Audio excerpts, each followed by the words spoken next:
Good morning. Good morning. I'm not sure if we're live everywhere right now, but I know we're live somewhere. There we are. I think we're live everywhere now. Excuse me. Good morning. Good morning. Good morning, everybody. Do you know what today is? Do you all know what today is? Today is the first day of our celebratory month. So May is our 25th anniversary of the Eagle and the Rose. Wow, wow, wow, wow, wow, wow, wow. So now, first of all, before we properly begin, I'd like to say good morning to Gregor, who, as always, is standing to my right side. Uh, I would like to say, who else would I like to say to good morning to? Oh, yeah, good morning, Chris. Good morning. And now, Chris, where are you calling from this morning? I'm out in Niagara Falls, honeymoon Wow. capital of America. Oh, is it really? I didn't know that. Yes. I had no idea. I've been to Niagara Falls a few times. I've actually driven by the falls a few times. I've actually stood, you know where you can stand as a tourist and you look over at the falls. But I'm surprised it's the honeymoon capital of the world because you can't hear a thing. The falls are so thunderous. The noise is so loud that it is absolutely amazing the noise that the waterfall makes. But it is an incredible sight to see. Are you on the American side of the falls or the Canadian side of the falls, Chris? We are on the American simply because the borders are closed except if you're on essential travel or you're delivering supplies. All right. Well, a lot of people don't realize, and I don't think when I first went to Niagara Falls, I don't think I realized either that Niagara Falls actually you can view it from both the Canadian side or the American side. So it's sort of right smack on the border, I suppose, of Canada and the USA. Interesting. All right. So, well, first of all, a good morning to all of you out there who are listening. Are you excited? Are you excited for this month? We have got so much planned for you this month. We really do. Now, you will understand that after this month is over, I then will need a vacation. So you won't be seeing me for, no, just kidding. I was going to say you won't be seeing me for several months after this month, but no, I'm just kidding. Um, you know, that people have tried to put me down. People have tried to keep me under. People have tried to suppress me, but I am unsuppressible. I'm just out there and doing my thing. So today is our first May 1st, the month that we are celebrating 25 years, the 25th anniversary of the publication of my first book, The Eagle and the Rose, which was in fact a New York Times best-selling book. Wow. Now, uh, yes, it's Saturday. Yes, it's story time. I've got to contain myself a little bit because I'm so excited. I'm excited for a couple of reasons, really. Actually, more than a couple of reasons. I woke up this morning and I was thinking of my one-time agent, Joni Evans, and truthfully, it would not be fair of me to not mention her because, boy, oh boy, was she ever instrumental in helping this book to sort of be pushed all the way up to talk to the publishing house, Warner Books, to encourage them and to push them to keep going with me and with this book and to have a little faith. And she had such a lot of faith in me and in the book, which is, due in large part to Joni Evans that it did become a best-selling book. Um, Also, much worth a mention, absolutely, is Joanne Davis, who was the editor, who's my editor, and she was fantastic. She was amazing. She put her heart and soul into everything. She really, the book, when you read the book, it's so beautifully set out, and it's such an sort of, I don't know how to put this, but it's in sections, and those sections all follow on along with each other. Now, look, I'm just the writer. I write the stories. They're my stories to tell, or they're other people's stories seen through my eyes. They're my stories to tell. But if you get a good editor is worth everything, because one of the first things that Joanne did when I sat in her office at Warner Books, wondering what they were going to do with my manuscript, which I was very possessive of, I have to tell you, because when you're writing and you're writing spiritual things and you're writing the truth as you see it and you're writing other people's stories, when an editor comes in, and some of them do, believe me, and say, oh no, you've got to change this, no, you can't say that, and so on and so forth. So I was dreading someone actually wanting to change things, and Joanne did not want to change things, but what she did do, which in my opinion makes the book special, and which I've done with every single book since then, what she did do was she gave me a pattern, and she said, okay, let's have this section, and then we'll go on to this section, and then we'll go on to this section. So we have a section in the book which is just generally about me, how I began, and so on and so forth. Then the second section I think is about healing. I have to go back and look at it, I'm not sure. Then the third section is stories, and those stories are amazing. And then the fourth section is something else, and so on. But the way that she helped me to organize that, and it was purely her idea, not mine. It was purely her idea to do this, but it set the pattern for me for every other book that I've ever written. And it means that when you go through it, you can actually, so you can follow along, you can see the timelines of different things. So Joanne Davis she was really quite amazing. Without these two women, without these two very, very strong women, and very strong in very different ways, very different personalities, without these two women, that book, The Eagle and the Rose, would not have made the New York Times bestseller list, because publishers give up on you very easily. If something hasn't happened with your book in 2 weeks, they ditch it, they move on to the next one. That's how it is. Bookstores, if a book isn't selling within the first week, they're already shipping it back to the publishing house. I mean, it's a very tough business, and it's a very cutthroat business, publishing, or it used to. Now, of course, we self-publish, don't we, a lot of the time, so we cut out all of that other stuff. But years ago, 25 years ago, this is how it used to be. So if the book was published by Warner Books, so out it goes. The book sellers can then think, nah, it's not selling, send it back in 2 weeks, less than 2 weeks sometimes, because they've got books coming in all the time and they can't afford to use the space, for instance. There's also another interesting factor. The publishing house, and in my case, I can only tell you about my case. In my case, because nobody knew me, nobody in America knew me anyway. So the publishing house decided, well, she's an unknown. Let's just print out a few books. Let's just print a few books, and we'll see what happens. Well, those few books went out, I think pretty much at the same time as I was on the Larry King show. Those few books got snapped up and were sold immediately. Now, wouldn't you think that's great? Oh, wow, love that. That's really great. No, because now, and in those days, remember, it would take several days, if not a week or two, to print. So now they had to go back to reprint because the 50 books had sold.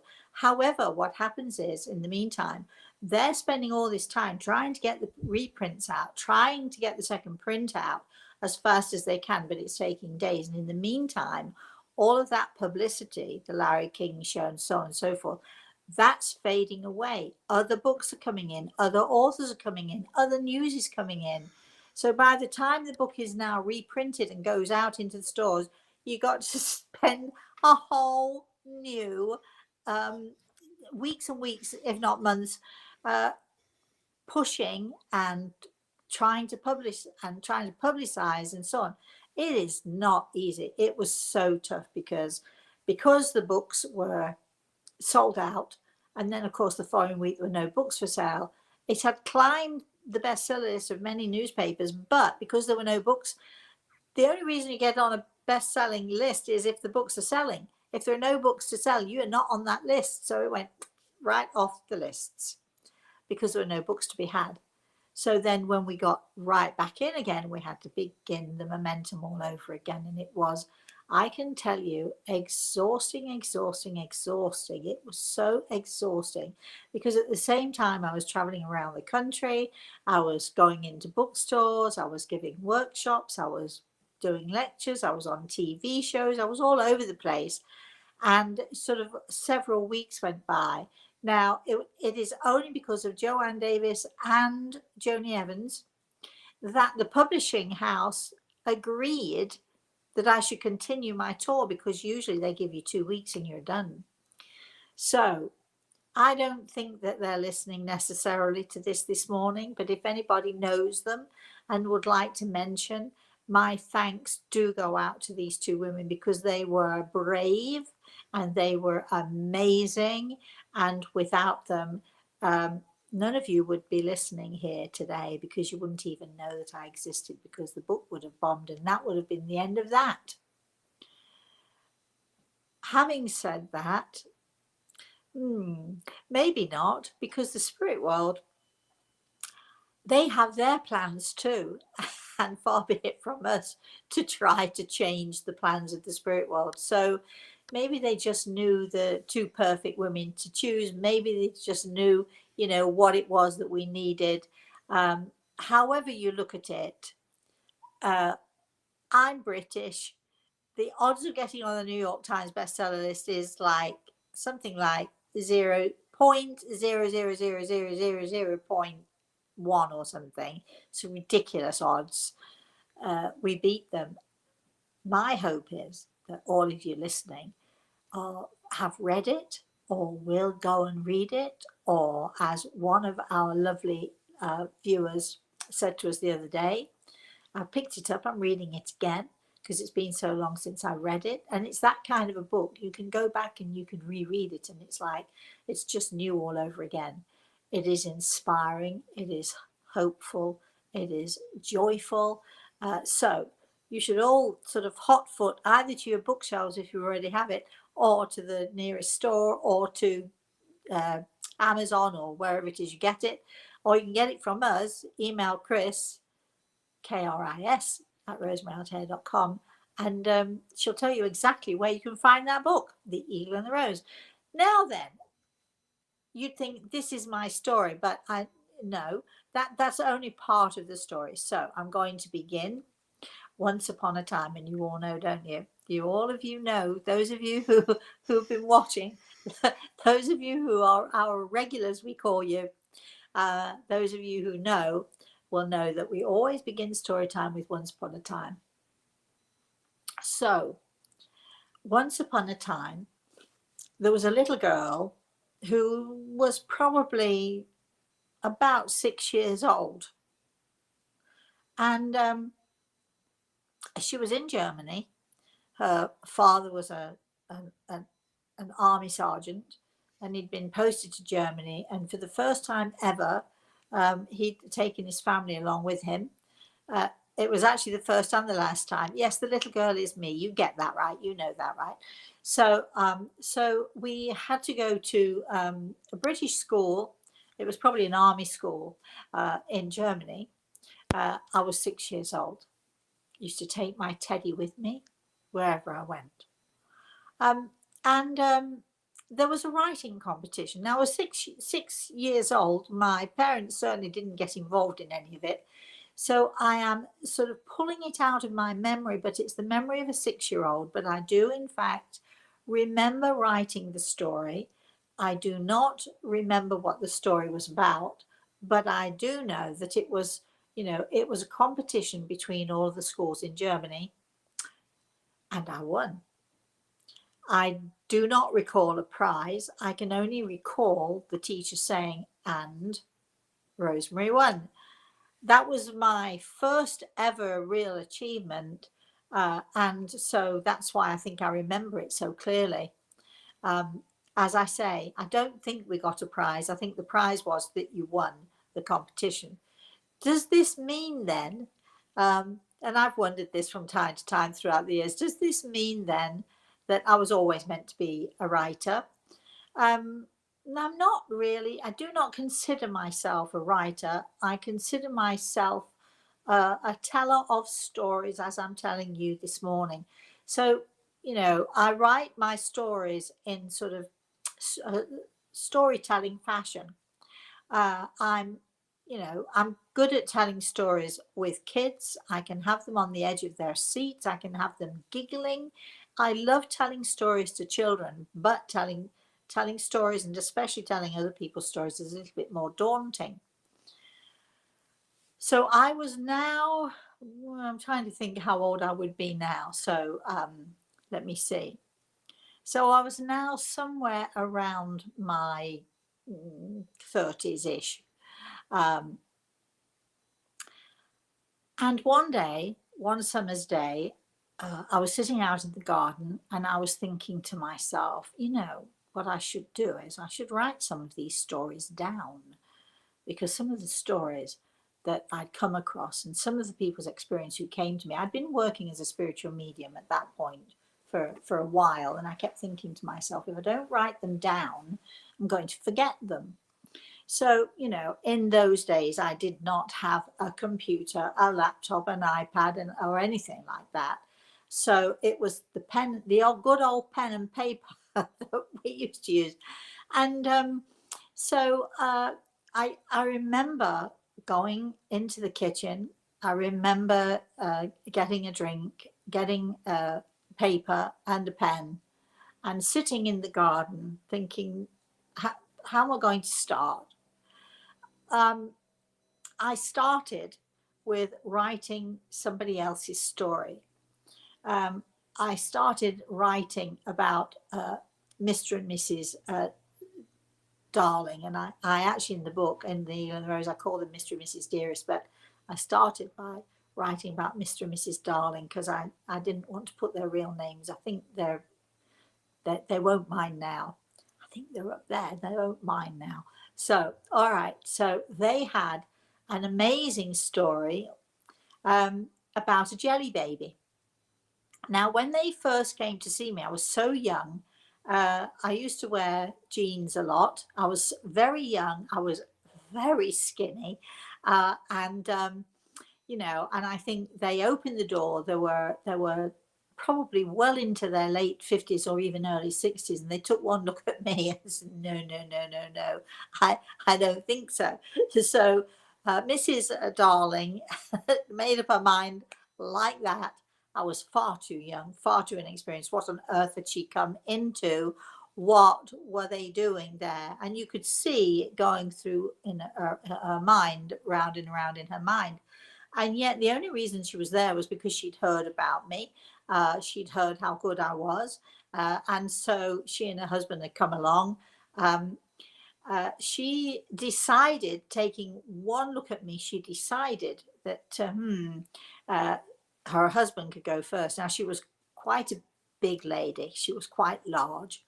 And her husband was much shorter than she was. And I think she was a bit of a bully with him, really, uh, in the nicest possible way. Anyway, she pushed him towards me and she said, well, you go first. And she, she pulled out a little tiny notebook, you know, about this by this. And she said to him, here, she said, take this in and make notes. And that's going to be probably more paper than you'll need to take the notes. So Mr. Darling was obviously embarrassed. I mean, he just was, but didn't say too much, and that's okay. So he came in and he sat down, and he didn't say much. And his wife's instructions were, "Don't tell her anything." It's like, so. So he came in first, and she sat in my living room or wherever it was. I used to put people. I think I used to put them in the hallway. Anyway, so she sat waiting, and you know, sort of, and he sat on the chair. He said that. He said, you know, I'm sorry, meaning about his wife. I'm sorry. She, you know, She doesn't mean to be rude. We're a bit late now because she'd already said to me, throwing the little notebook in his face, and that's going to be too much paper for her. So she was already making it very clear she thought absolutely nothing of me, that I was already a fake. Isn't that a shame when people look at you and you're either too young or you're too old or whatever it is you are too much of, that people think, no, no, no, no, no, no, she's not real. So anyway, we began. Within the first few minutes of him sitting down on my sofa, I saw his father standing right next to him. And I began to describe him, his build, so on and so forth, his name, etc., and how he died. So Mr. Darling was already listening to me and paying attention to me, because what I was saying made perfect sense to him. However, he was obviously still a little skeptical, as he should be, because truthfully, any sort of short, plump man who died of a heart attack, whose name was, Alfred, his name was, gosh, that came right into my head. Thank you, Grey Eagle. His name was Alfred. I mean, so hey, it could just be a fluke, couldn't it? So I'm talking to Mr. Darling, and I'm talking to Mr. Darling Senior, who's in the spirit world, and let's see. Everything was going really well until Mr. Darling Senior whispered to me conspiratorially, so Rosemary, just say jelly babies. Now, if you're British, you'll know what a jelly baby is, won't you? If you're American, if I told you jelly, what do you do? Gummy bears or something, or jelly beans. They're not really jelly beans, but it's like a gummy bear but soft. Only it's in the shape of a little baby. And in England, jelly babies are quite popular, or used to be quite popular, and they're a kind of a sort of a nice, sweet, sticky treat. Okay, so Mr. Darling Senior is saying to me, so Rosemary, just say jelly babies. And I'm saying to Mr. Darling Senior, well, I can't just come out and say jelly babies. Can you give me more information? Mr. Darling Senior is saying, no, that's all you need to go on, say it. Jelly babies, say jelly babies. And I'm thinking to myself, and I'm looking to Grey Eagle, who's laughing because we're remembering this story as it unfolded. And so I'm saying to Grey Eagle, I can't just out of the blue say, now your father's telling me jelly babies, can I? And Greg was saying, yes, you can. So I look at Mr. Darling, and he's sitting there, and he's still a little bit unsure. He's listening, he's paying attention, he's being polite, but he's still a little bit unsure, because after all, I'm this young thing, skinny young thing, wearing jeans and looking at, I don't know, perhaps in his eyes, a bit like a hippie. And I had my long hair tied back in a ponytail. I'm giving you this picture here now. And here is this guy who has desperately come to talk to his dad, but how can he believe me, and why would he believe me? Anyway, I say the magic word. So I say to him, okay, your father is telling me that I have to tell you jelly babies. I'm thinking, he's going to think I'm crazy now. This poor man sitting in my study looked at me, his eyes went wide, his face went beetroot red, and I really thought that he was going to have a heart attack. And I'm thinking, oh, what did I do? And all of a sudden he's shaking his head, he's like completely shocked. Then all of a sudden he begins to smile. He puts his hand in his pocket and he pulls out a white paper bag. Inside are, you guessed it, jelly babies. And he said to me, here you go, Rosemary, would you like one? So he then told me the story. when he was a little boy, a very little boy, he would go everywhere with his dad. He and his dad had a very, very special relationship. And his dad always had a packet of jelly babies in his pocket. And as they went around week after week, month after month, year after year, as this guy grew up, grew older, everywhere he went with his father would be carrying a bag of jelly babies. And when Mr. Darling was old enough, he also would carry a bag of jelly babies around in his pocket with him, and he was never without them. His father was never without his jelly babies, and Mr. Darling was never without his jelly babies. So we continued. Now he knows this. Hey, this is really his dad. Now, people say to somebody like me all the time, why, why don't you say something important? Why do mediums just say, oh, sort of little things that don't mean anything to anybody? Well, let me tell you, jelly babies was a little thing. It's not earth shattering. It's not going to change the world, but I can tell you this, it changed Mr. Darling's life completely. Completely. It turned him right around, because this to him was the best and the finest evidence that he'd ever had from anybody that his father had survived death. Okay, and was with him also. So now we're talking, and Mr. Darling Senior is talking about his son's health, his heart condition, and so on, and what he needs to do to, to sort of help his health and so on, and which was a major concern. And I think that was the reason that they came to us in the first place, to find out what they could do about Mr. Darling's health. Now, at some point, after about an hour or so, a knock came at the door. And we ignored it. And then a louder banging, furious banging came at the door. And I went to the door, and Mrs. Darling standing in the doorway. You could see steam coming off of her head, right? She was furious. So she looked in and she said to her husband, why are you this long? Why is it taking this long? What's going on? And she's being derisive about me as well. Waves her hand in my direction and says, she can't have told you that much. She doesn't have that much to tell you, surely. And Mr. Darling, who was used to being bullied by his wife, who was in fact lovely, please understand, she was eventually, not then, but she was eventually lovely. But he stood up, and he was much shorter than she was, but suddenly before my eyes I saw him rise up, and he became this confident man, and he looked her right in the eye and he said to her, well, you're wrong, because she's told me something that nobody else has ever been able to tell me.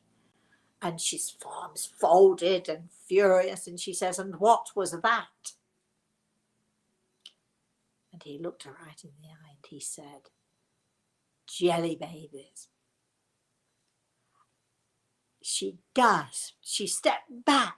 Her eyes went wide. She looked at me as if it was impossible.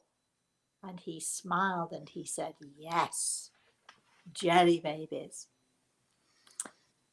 So one of the first stories I started to write about in that book, on that lovely sunny Sunday morning when I first began to write The Eagle and the Rose, one of the first stories that I wrote was about Mr. and Mrs. Dearest in the book, Darling in truth, that's right, Mr. and Mrs. Darling. I have to tell you that they came back again and again to see me, and he came back for healing,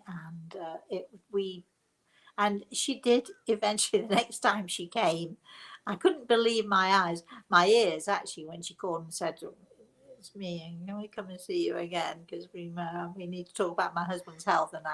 And I was very gracious and said of course she could. And the first thing she did when she walked through the door was to apologize for her terrible and her dreadful behavior.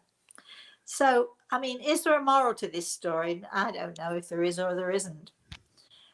The evidence was right before them in one word, in one single word.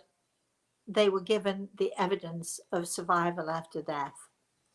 And that's often how it happens. And it is the smallest of things, and it is the smallest of details that you hear from someone like myself, which will tell you this is real, and there's no doubt about it. Because how could she possibly know unless she was in communication with the spirit world? So over the next months, and in fact the next years, on and off, I would pick up my pen and I would write another story, and then I would write another story, and then I would read them, and then I would rewrite them, and then I would read them again, and then I would rewrite them again. And that book, or that manuscript I should say, sat on my shelf for probably 5 years or so, maybe a little longer than that. um, every now and again I'd go back to it. Every now and again I would add another story, but it was always meant to be a book about other people's stories. Until my editor Joanne Davis got hold of it, and she said, well, this is all very well, Rosemary, and I've read it and it's absolutely great, but she said, where are you? People are going to want to know, where are you? What happened to you? They want to know about you. They want to know more and more about you, because these stories are wonderful, but they want to know about the person who's doing this. Well, maybe that's the story for next week. I've been talking enough. This story has gone on long enough. So, wait a minute, the end. That's the end of that story. So that is how the Eagle and the Rose was first, the concept was first born, and 25 years ago. And of course, it was probably more like 30 something years ago when I first started writing it. And here we are now, still talking about it. Of course, we're all older, aren't we? Those who journeyed with me. Well, actually, it's my birthday. You all know that in a couple of weeks, in 3 weeks' time, it's my birthday. Do I care that I'm getting older? No. Do I mind the wrinkles? No. Someone actually said something to me the other day about what makeup did I use, and I think somebody also on one of the shows said, about the skin complexion, and I don't actually use makeup. I will tell you the story though another time about why I always use eye makeup, always, always, always. There is, believe it or not, the fact I love it, I like it, I enjoy it, but I wouldn't be without it because for health reasons. How about that? There you are. Chris, how are we doing there? Oh, I think you have a lot of people who are sitting on the edges of their seats listening to your story. Um, Myra says, wow. And this is so beautiful. Thank you, Hi, Myra. Rosemary. Oh, my pleasure. Mark says, I love how we are judged by our looks before ever knowing who I we know. are. I You are a know. cherished gem, Rosemary, and we're called very young to be the messenger from our loved ones to the world. And Yeah, now I I must. still, Sorry, go ahead. and we know Mark likes to talk, Rosemary. I know. We love Mark. And We he do. says, and now I see Oprah's open mouth again. Love your story and you. Well, I do want to point out to all of you that I was about 16 or 17 when I wrote these. I'm so lying. You all know that I'm lying, don't you? But, sort of anyway, Chris. No, that was your first cherished story that you wrote in Germany and you wanted it 6 years old, right? That's right. Yeah. If I Sh only could remember what the story was about, I've no idea. Cheryl says, wow, jelly babies, what a great story. And Yeah. no one should be judged based upon how they look. Well, but we do it, don't we? We all do it. Julie says, it's a lovely story, and I love the book, The Eagle and the Rose. Many thanks. You're welcome. Christina says, I love makeup, especially eye makeup. Never change. Do what makes you happy. Oh, I won't ever change. I mean, hey, I'm lucky because I live in Florida, so I've got a nice sort of, skin tone. But I'm also very lucky to have that, I'm not sure it's a peaches and cream. Oh, no, wait, that's for tomorrow. Oh, your Rosemary Altea in the kitchen at 11 a.m., that one? Peaches and cream cheese. Actually, it may not be peaches because there were no peaches around except some little piddly things that were so expensive. I went shopping yesterday. But I do have a cantaloupe and I do have pears. So if we don't use peaches, I might go to the store later and see if I can get some peaches as well. But the cream cheese is really what we're about here. The fruit is sort of like that added extra. But yes, I should be 11 a.m. tomorrow morning, everybody, which is the same time as we started here now. I'm going to be in the kitchen doing the first course of our celebratory meal. Yeah. So, Chris. Bridget Ann says, Happy May and happy anniversary month. Oh, thank you. And happy May to all of you out there. Let's see. Cheryl says, I love the month of May, one of my favorite months.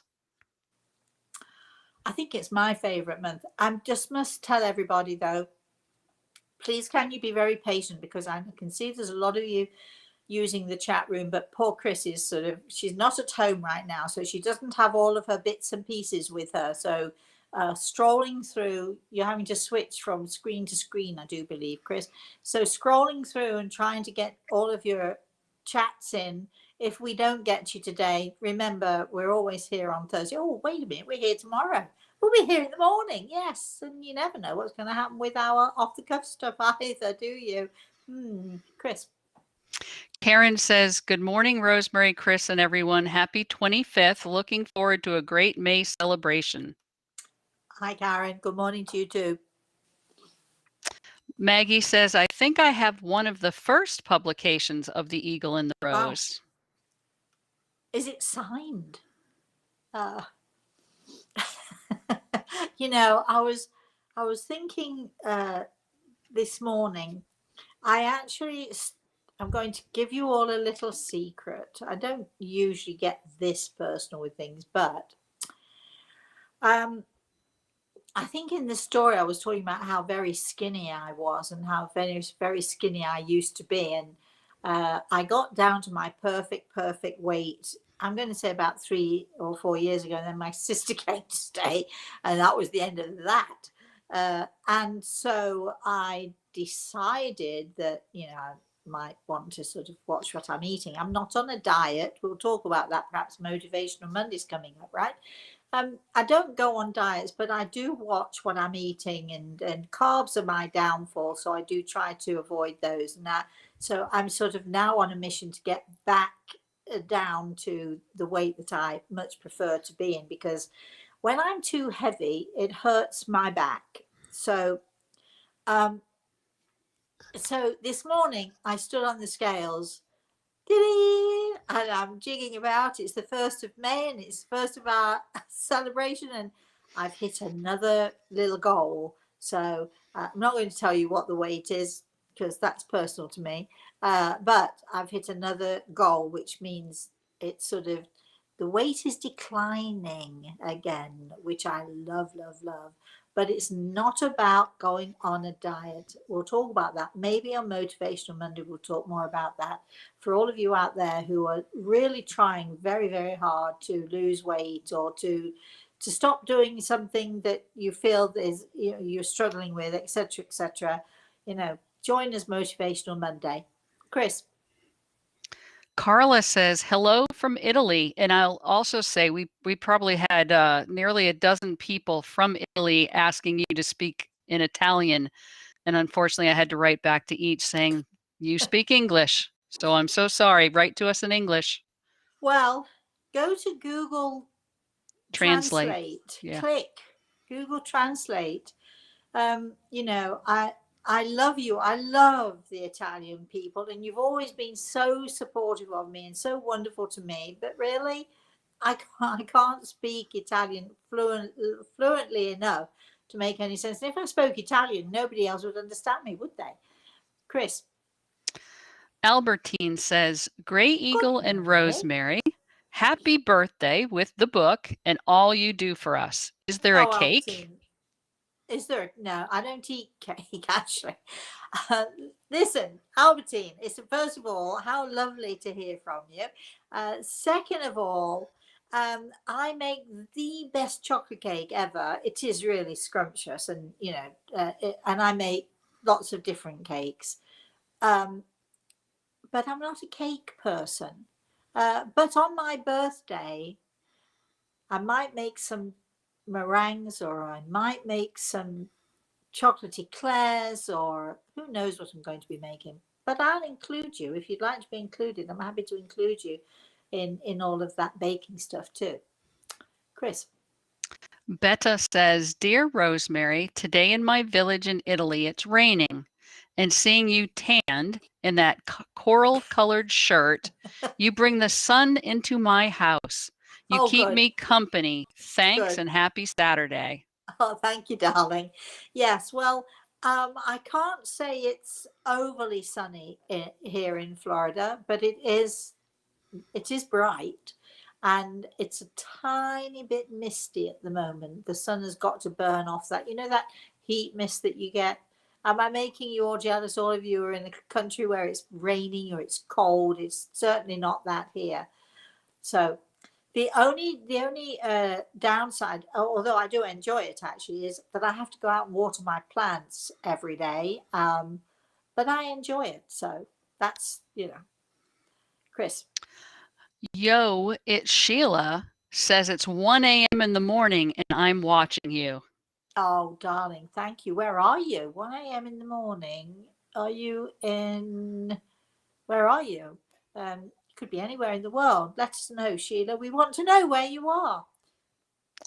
Robin saying hello from New Jersey. And what does it mean when you smell fire in your nose every now and then? I don't know. I check out your house. I've no idea. Oh, you're watching me, and you've come on this show, and you want me to give you these answers. And I hate to say I don't know, but I don't know. I'm sorry, darling. We had an email, and we're going to read that one now so they can be answered on this chat. Let's see who the name is. Daniela says, Morning, Daniela. I lost my grandmother 7 years ago. It was immense pain for me, and I feel very close to her. But now I'm feeling someone near to me, and I want to know, do I have a guiding spirit? He told me he's a boy. Please, I would very much like to have a message from her, the grandmother, or this angel. And I'd like my grandmother to help me out of school. Okay, well, let me just say that I can tell you, Gregor has put his hand on my shoulder, and you definitely have an angel on your shoulder. You have your grandmother right by your side, and actually, you don't really need help with school, but if you'd like it, you can have it. But you're such a bright girl. And here is the help I think that this is the thing that Gregor is saying, that your grandmother is trying to relay to you, is you are smart enough and you are bright enough and you can do this. Daniela, you can do this. You can achieve anything that you want to achieve. Trust in yourself, have faith in yourself. That's your grandmother's message to you. Chris. Okay, let's see if we have any more new questions. All right. Maggie says, you used to do talks or sessions in San Francisco many years ago, and I always wanted to go, but I was unable to see you in person. So this is so your Thursdays when I can join and Saturdays are so very special to me. Oh, thank you, Maggie. That's very nice of you to say so. You know, I have gone to so many different places, and I've been in San Francisco. You know, when we did the book tour, we're back to the 25th anniversary of the Eagle and the Rose. When I did that particular book tour and other book tours since then, you know, we would travel everywhere. It would be on a plane, get off the plane sometimes at midnight or sometimes 2 or 3 in the morning. I remember Joanne Davis, you know, I mentioned her earlier. I remember as one standing in the in the middle of the street outside of one particular airport at 3 in the morning, and there was no car, there was no one to meet us. We we didn't know where we were going. It was a bit of a nightmare. Book tours are not easy, and thank goodness that most authors now don't even have to do that because it's everything can be online now. Chris. Mark says, Rosemary, the other day, a few days ago, a former colleague friend of mine came to mind, and I didn't pay any thought to it and went about it. Then yesterday, I received a text from another that Amanda, the person in thought, passed away in her sleep. I'm getting these forethought visions and unsure if this is something that is beginning to transform within me. Can you, Gray Eagle or Gray Eagle, share thoughts? Yes, Mark, you're having these. It's called precognition, and the more open and the more aware you become, the more you are able to have these, let's say, precognitions. Just giving you a heads up, just letting you know that things are happening. Nothing bad, nothing terrible, but it's because you're becoming more open and therefore more sensitive and more aware. I think, Chris, we should mention that we're looking for volunteers. Uh, we already have, excuse me, a couple, but we're looking for volunteers to come on our Friday show. Yeah, and you're saying you don't have a Friday show, but it's May. We're doing something every day in May. So we're on Fridays. We're doing something. We're doing an exercise. So I'm looking for a volunteer to come on camera with me from wherever in the world you are. We can do it from wherever in the world. And you know, if you've got an issue, if you've got a problem, if there's something that you know that you a habit that or if you are a person who perhaps doesn't know how to express themselves or has difficulty expressing themselves, or if you want to be more open and more aware but you don't know how to go about it, so we're looking for people, volunteers, to sit with me. You know, I do this with my students all the time, but we're looking for volunteers to sit with me and allow me to help them through the blockage that they might have, the difficulty they might have. You know, sometimes it's because, you know, your father didn't tell you how much he loved you, so you have trouble sort of relating to your children. There are lots of different reasons why we behave the way we do or why we struggle with things the way we struggle with them. And so I'm giving the opportunity to 4 or 5 lucky people who can sit with me. We shall do this. It'll be live. We shall do this. You do have to agree to be on camera, but it's an opportunity for you to learn something about yourself, and it's an opportunity for other people to be inspired by your story. So if you would like to volunteer, you need to do it very quickly. Email Chris, Kris, at rosemaryaltea.com, or go to the website, click on subscribe, and then let Chris know. Chris at rosemaryaltea.com. You need to let her know if you're a volunteer. So, you know, it's something that I think everyone should scramble to do. Sorry, just had a. Speaking of scrambling, your camera just moved. I know. Sorry about that. Is something fell here? Wait a minute. Let me put it back. We've got gremlins in the house, Chris. No, I'm just kidding. Not really. The cord just fell off the sofa. Yeah, so if you'd like to volunteer for that, it's something that, in my opinion, everybody should really, really want to do, because you can learn so much about yourself. You can get insights about what's going on with you. You can get to know why you behave the way you behave, good or bad. It doesn't have to be something bad at all. You know, sometimes I had somebody the other day wanting to know why she had all these feelings and thoughts and so on. And when we looked at that, and we looked at her life, and we looked at her upbringing, and we looked at who she was inside and her own soul, looking at her own soul, I was able to say to her, well, okay, here are the reasons why you are the way you are. So if you would like to volunteer, please, again, Chris, Kris at rosemaryaltea.com. Chris. Myra says, I'm studying Akashic Records right now. Oh, right. Tell Rosemary. She's always been an inspiration. Well, we'd love to know how you're getting on with that.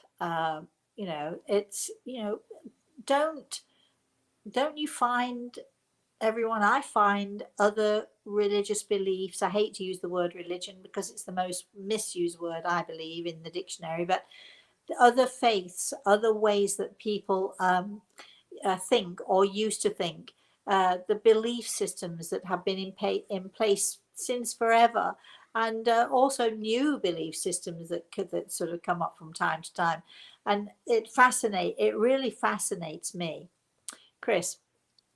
Cheryl wants to know, does Gray Eagle take time off or does he stay around most of the time?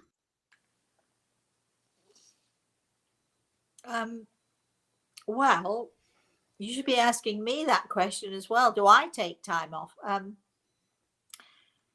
When you work as I do, it's an odd thing. People say, "Oh, so what do you do?" And I say to them, "Well, I'm a medium," but it's not what I do; it's who I am. There's a huge difference. So you can't change who you are. You are who you are every single day, every single moment of every day. Grey Eagle is the same. It is who he is. It is who we are.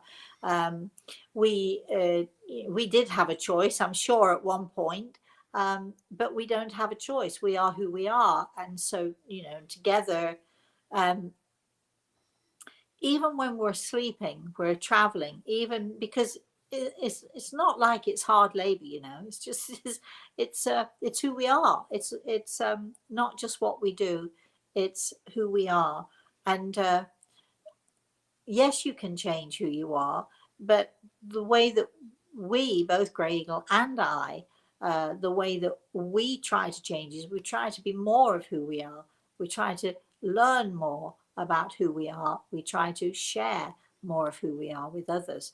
So I'm not sure if that's answered your question. I mean, of course I do go to sleep, and I suppose Grey Eagle goes to sleep. I mean, who knows? It is who we are. Do we sleep or do we travel, or what do we do there? Chris. Maggie says, Rosemary, my daughter's dog, Sam, went to Spirit yesterday. We told my 5-year-old grandson my daughter would come and show Sam the way. We know she talks to him by some of the things he has said to us, but he so desperately wants to see her. I've tried to tell him she is with him, but he wants to see her. How can I help in this? Okay, I have the same issue with Reese when he lost his puppy Piper, and then when we lost Katura recently. I think you have to start by helping your children to understand that, there's a very fine line between what is imagined and what is real, and helping kids particularly to extend their imagination. So close your eyes and visualize, or in kids' language, maybe close your eyes and imagine that he's there with you, that the puppy is there with you, or whoever it is there with you. Close your eyes and imagine. And as you teach them to imagine, then you can also talk about visualizing and visualization. Children have fantastic imaginations, using colors, using their imagination, using their ability to draw. Why don't you try to draw him, and then close your eyes and see if you can see him or her in that way? This is the way that we need to help our children. We've already been talking, Chris and I, about me doing something for children, actually really not so much for children, but for parents and grandparents and families, to help. How do we help our children with loss?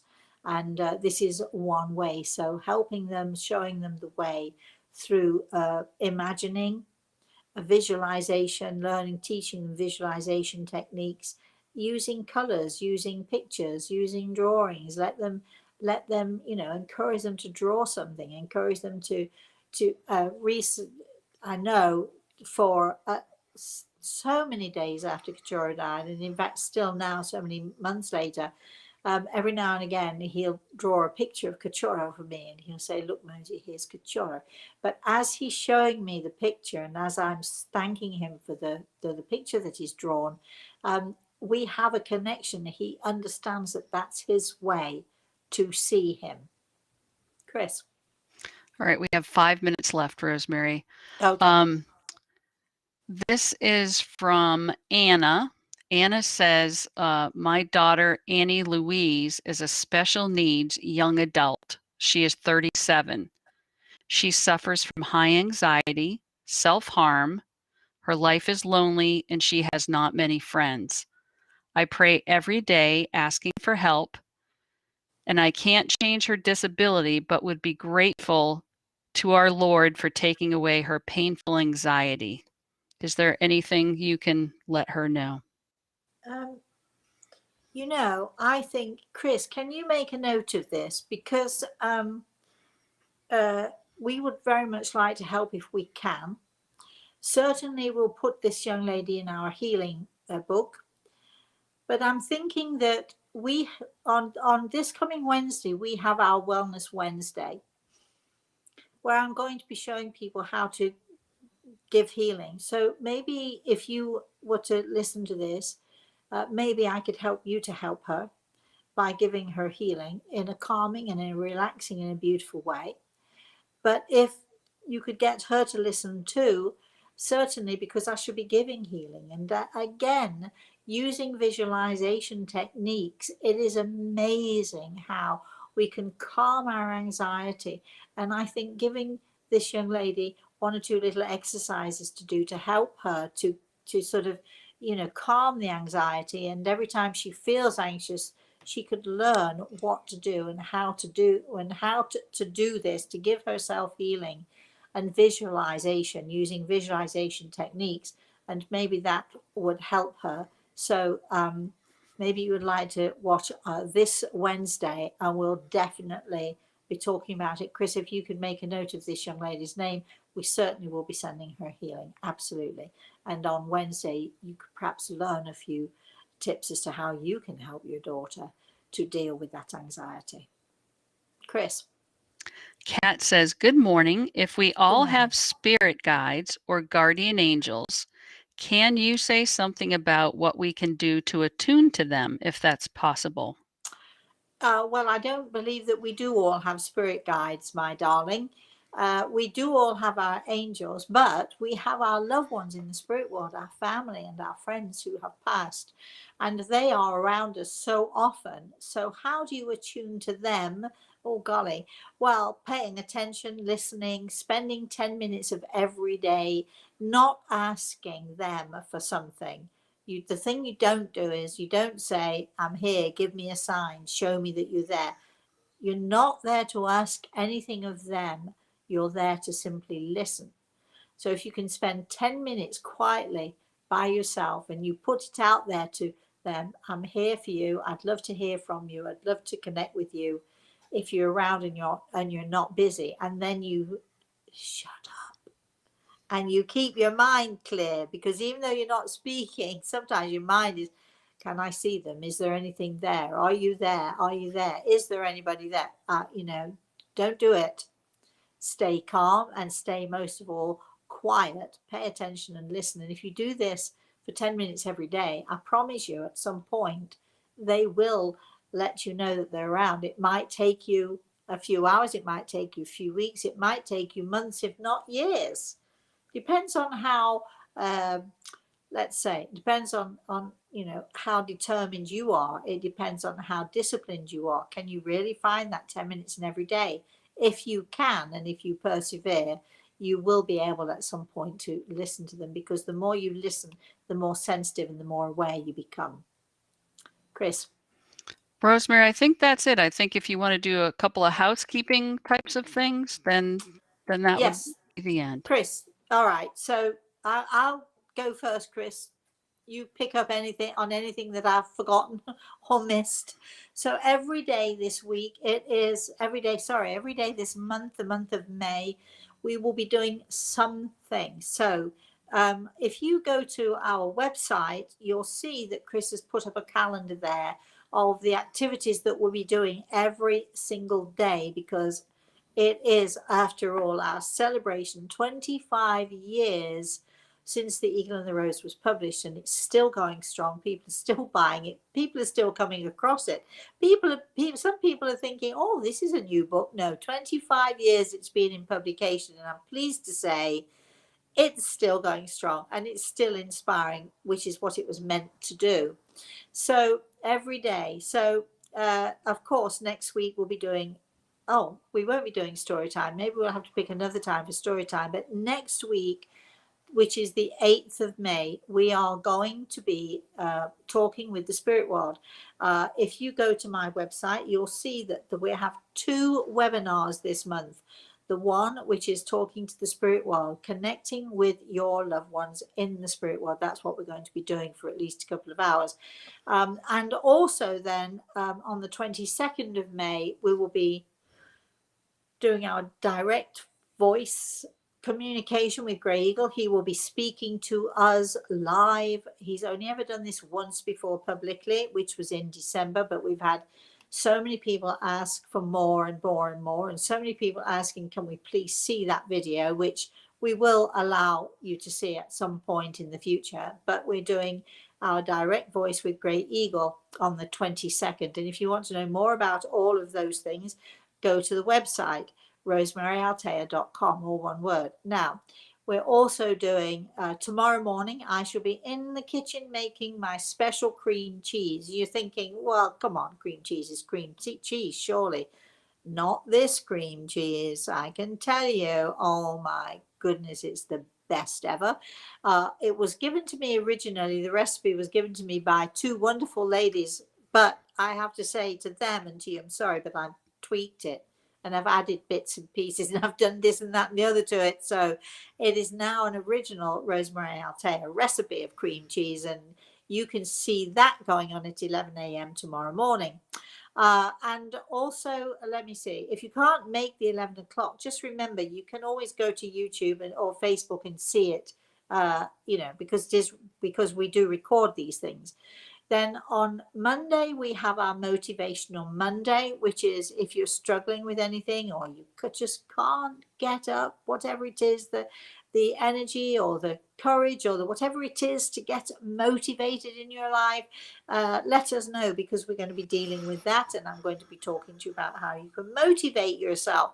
On Tuesday, we're going to have Off the cuff stuff. At least one, if not more than one, off the cuff stuff.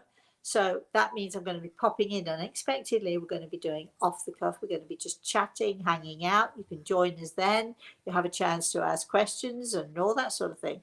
And just join us. Maybe, bring a cup of tea with you or a vodka tonic or something. Anyway, then on Wednesday, we will be doing our healing session. Definitely. We'll be obviously dealing with anxiety this next Wednesday, because obviously there's a lovely young lady out there who needs our help with that. But I'll be showing you how to give healing to your own self. I will be showing you how to use visualization techniques to give healing. And we'll be dealing specifically with anxiety. If you have an issue or a problem, or you know of someone who would specifically like for us to send healing to, email us rosemaryaltea.com, Chris at rosemaryaltea.com, KRIS, Chris at rosemaryaltea.com, and we shall mention and send healing specifically to those people who are asking or requesting healing. On Thursday, we'll be doing our usual The Spirit World Sees All on Thursday morning at 11 a.m. in the morning, Standard Eastern Time. And what's going on Friday? Friday, we'll be doing, it's called The Bottom Brick, because we're going to be hoping and helping and inspiring people to discover, what is the seed, what is the core of the problem that you might have. not being able to express yourself, not being able to show love, or not being able to sort of get a relationship going because for whatever reason, you need to email those into us. And if you want to volunteer again, Chris, Kris, at rosemaryaltea.com. That's Friday. And then Saturday, here we are. We'll start all over again with our story time. Every Sunday, watch for it. There'll be our thought for the week. So on Sundays, we'll be doing two things. We will be doing the thought for the week, which will go out at probably 8 or 9 o'clock Eastern Standard Time. But you'll see that, and you can make comments if you like and join in. And also we'll be doing our cooking show. So this week we're doing cream cheese with peaches or pears or cantaloupe or whatever fruit I can get hold of. I'm going to show you how to make a very nice appetizer. Next week we're going to do fish. I had fish yesterday for dinner. It was delicious. I had corvina that I don't think I've had before. And anyway, that's beside the way. We're going to be doing a fish dish. You never know what else is going on either. Might just show you, I might just give you my secret recipe, or golly, for the best ever sauce to have with fish or crab or even with chicken, actually. Oh my gosh. I'm saying it's a secret, but of course it isn't, because I did write a cookbook for those of you who don't know. It's called Rosemary in the Kitchen. Yeah, just imagine that. Anyway, so nothing's a secret anymore. My recipes aren't a secret anymore. So we'll be doing that next week. So if you want to join in with our, we're making this celebratory dinner, appetizer, main course, dessert. We're still yet to discover what. I'm going to make creme patissiere, absolutely. But what am I going to do with it when I've made it? For those of you who don't speak French, let me see, pastry cream. Yeah, that's what it is. So, or for those of you who are English, a nice thick custard that sets really well. See, so we're going to be doing that too. And what will we do with it all? And then, of course, our final, you always have to have great drinks, don't you? I'm going to be giving you my secret margarita recipe. Yes, and other things as well. So we're doing lots of things. I think I've covered it all, right, Chris? You're amazing. You got it all. If you want to join in with us, if you want to know more, please, if you have a question, or if you want to participate, or if you've got a problem and you need help with it, or you want healing for yourself, or if you know of someone who you would like me to send healing to very specifically for our Wednesdays, because we're doing this every week throughout the month of May, then please, email us, Kris, Kris, at rosemaryaltea.com, and just let us have your thoughts. We're looking for volunteers, remember. Don't be shy, everybody. I know it's hard to be on camera, but I promise I'll be nice to you. I promise I'll be really easy on you. I promise you I'll bring you gently along. I won't be tough on you. And I promise you'll have a really, really good time. But I also promise you that, you would be so helpful to other people who are listening and being inspired by your situation, by your story, and they would be helped tremendously.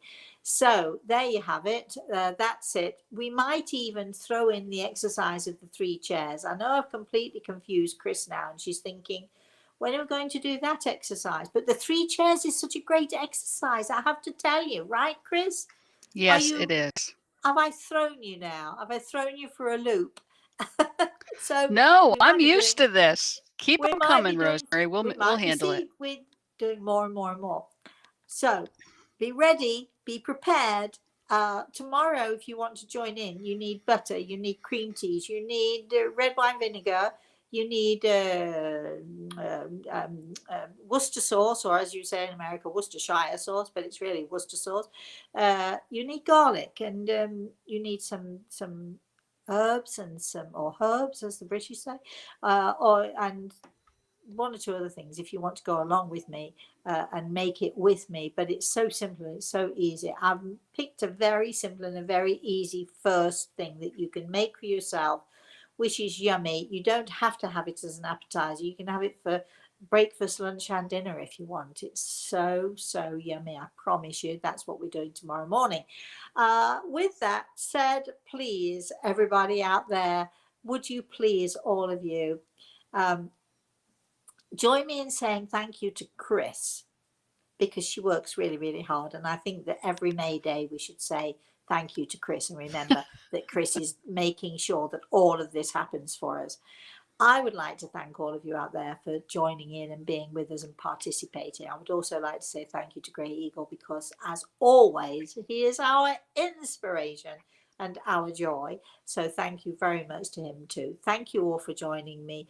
Please, all of you out there, have a very blessed rest of the day. Have a very blessed weekend. And I have a feeling that tomorrow morning, I just was talking about losing weight and everything.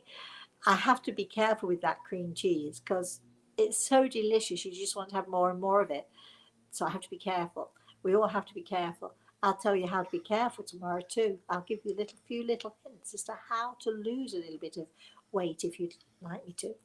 Anyway, tomorrow morning I shall see you then. Please have a very blessed rest of the day, everybody, and have a very blessed rest of the weekend and the very blessed rest of the week. And I look forward to seeing you all. Pay attention. I'll be popping in. Bye bye.